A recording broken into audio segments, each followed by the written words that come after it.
that, as I've said all along, Donald J. Trump isn't going anywhere. Here's cut two. Here's Biden lying, saying that Trump somehow didn't order enough vaccines. Even the Washington Post has been calling out Biden and Kamala Harris, his VP, for falsely claiming that the Trump administration did nothing with regards to the coronavirus vaccines.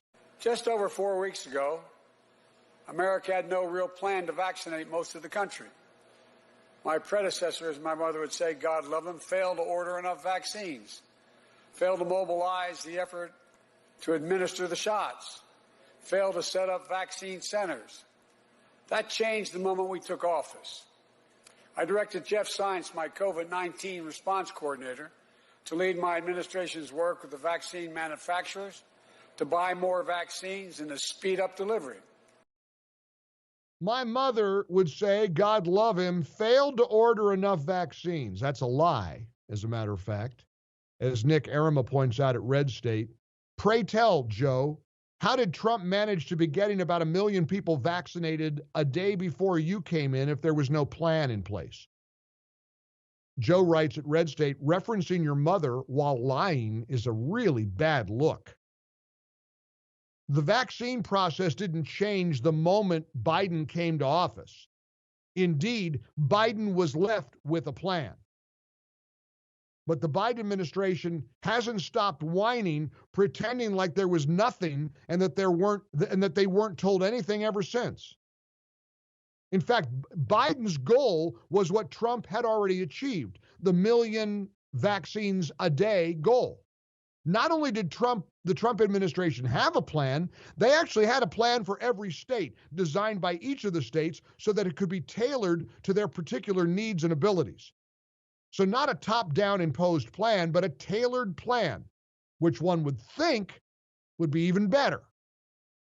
They prepared for it in September, even before the vaccine was operational in December. This is one of the great travesties that we've ever seen in our lifetime. Remember how the pharmaceutical companies didn't even announce there was a vaccine until the day after the election? They didn't dare want people to vote for Donald Trump based on the success of Operation Warp Speed. And the Biden administration is so afraid of it, they won't even give a sliver of credit where credit is due.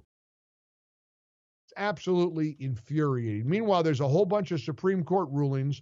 The Supreme Court has rejected the Stormy Daniels appeal, the porn star, that whole mess. The Supreme Court is allowing the U.S. Attorney's Office to see Trump's taxes. What else? There's a series of Supreme Court decisions we want to share with you. But as Red State concludes about the vaccine lie that the Biden administration keeps telling, when even the Washington Post has to concede it's a lie, you know the lie is pretty darn obvious. But Biden still keeps saying it, and he's not called out on it when he does so. He knows he's unlikely to be checked by anyone in the networks, so they keep it up because they know they think they can hoodwink Americans. They're not going to be able to hoodwink or prevent the return of Donald Trump because this weekend he's going to be speaking at CPAC, and man, does this go right to the crux of the supposed turmoil within the Republican Party. How do you solve a problem like Donald J. Trump? Because he is back.